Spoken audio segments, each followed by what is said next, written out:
दोस्तों, आज हम बात करेंगे एक ऐसे शासक की जिसका राज ज्यादा लंबा नहीं था, सिर्फ 5 साल। लेकिन उसने जो सुधार किए, उन्होंने भारतीय प्रशासन की तस्वीर ही बदल दी। ये है कहानी शेर शाह सूरी की, जिसे लोग कहते हैं मध्यकालीन भारत का असली निर्माता। शेर शाह का असली नाम था फरीद खान। 1484 में पंजाब के नारनौल में एक जागीरदार परिवार में पैदा हुए। बचपन से ही वीर और होशियार थे। कहते हैं एक बार उन्होंने अपने अकेले शिकार के दौरान एक शेर को मार गिराया और तभी उनका नाम पड़ा शेर खान। उनकी राजनीतिक यात्रा शुरू हुई जब उन्होंने बिहार के अफगान प्रमुखों के साथ अपना राज्य बनाया। धीरे धीरे उन्होंने अपना प्रभाव बढ़ाया और बंगाल तक अपना नियंत्रण स्थापित कर लिया। 1530 में चौसा के युद्ध में उन्होंने मुगल शासक हुमायूं को हरा दिया और 1540 में कन्नौज के युद्ध ने मुगलों को बिल्कुल ही हराकर भगा दिया।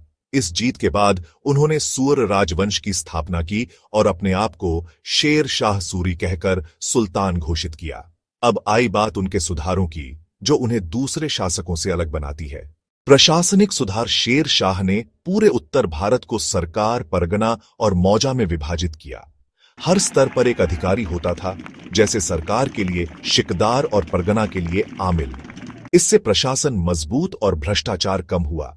उन्होंने एक कुशल जासूसी प्रणाली भी बनाई ताकि उन्हें हर जगह की खबर तुरंत मिलती रहे। राजस्व प्रणाली सबसे प्रसिद्ध था उनका भू राजस्व सुधार। शेर शाह ने पट्टा और कबूलियत प्रणाली शुरू की। पट्टा में किसान की जमीन का उचित माप होता था और कबूलियत में वह लिखता था कि वह कितना कर देने को तैयार है। यह प्रणाली निष्पक्ष थी और शोषण को कम करती थी। भूकर आमतौर पर फसल का 1/3 होता था और सब कुछ लिखित रिकॉर्ड में होता था, जो पारदर्शिता लाया। सैन्य सुधार। शेर शाह की सेना भी लाजवाब थी। उन्होंने अपनी निजी सेना बनाई, खालसा खेल, जिसमें 125 लाख घुड़सवार थे, 25,000 पैदल सैनिक, 5,000 हाथी और 3,000 तोपची। हर घोड़े और सैनिक का उचित रजिस्टर रखा जाता था। घोड़े की पहचान के लिए दाग प्रणाली, घोड़ों को दागना, और सैनिकों के लिए चेहरा प्रणाली, फोटोग्राफिक रिकॉर्ड जैसा शुरू की। इसने सेना का अनुशासन और वफादारी दोनों बनी रही। आर्थिक और व्यापार सुधार। शेर शाह ने व्यापार और वाणिज्य पर भी बहुत ध्यान दिया। उन्होंने नए सिक्के जारी किए, रुपया, चांदी का सिक्का, ताम, तांबे का सिक्का और अशरफी, सोने का सिक्का। आज का रुपया उसी रुपया का वंशज है। उन्होंने राजमार्ग बनवाए। सबसे मशहूर था ग्रैंड ट्रंक रोड, जो बंगाल के सोनारगाम से लेकर पेशावर तक और आगे काबुल तक जाता था। इसके अलावा उन्होंने आगरा से बुरहानपुर और लाहौर से मुल्तान तक के मार्ग विकसित कराए। राजमार्गों पर सराय और धर्मशालाएं बनाई गईं, जिसमें व्यापारी, यात्री और सैनिक आराम करते थे। सराय प्रणाली ने सिर्फ व्यापार ही नहीं, बल्कि संचार और सैन्य आवाजाही को भी मजबूत बनाया। सामाजिक सांस्कृतिक योगदान। शेर शाह धर्मनिरपेक्ष दृष्टिकोण रखते थे। हिंदू और मुस्लिम दोनों अधिकारियों को उन्होंने अपने दरबार में जगह दी।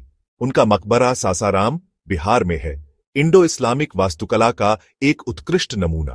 वह पहले सुल्तान थे जिन्होंने हिंदी भाषा को फारसी के बराबर मानते हुए बढ़ावा दिया। इससे उनकी लोकप्रियता और बढ़ गई। मृत्यु और विरासत। 1545 में कालिंजर किले, बुंदेलखंड पर हमले के दौरान एक दुर्घटना हुई। बारूद के धमाके ने उनकी जान ले ली। सिर्फ 5 साल का राज्य था, लेकिन उसमें उन्होंने जो सुधार दिए, उन्होंने मुगल साम्राज्य को भी प्रभावित किया। अकबर की मनसबदारी और राजस्व प्रणाली पर शेर शाह के सुधारों का सीधा प्रभाव था। इसीलिए कहा जाता है, अगर शेर शाह ज्यादा समय तक जीते तो शायद मुगल साम्राज्य कभी उतना शक्तिशाली न बन पाता। दोस्तों, शेर शाह सूरी की कहानी हमें एक संदेश देती है कि एक शासक का असली मापदंड उसकी लंबी उम्र नहीं, बल्कि उसके सुधार और उनके प्रभाव होते हैं। सिर्फ 5 साल के राज में उन्होंने भारत को एक नई दिशा दी।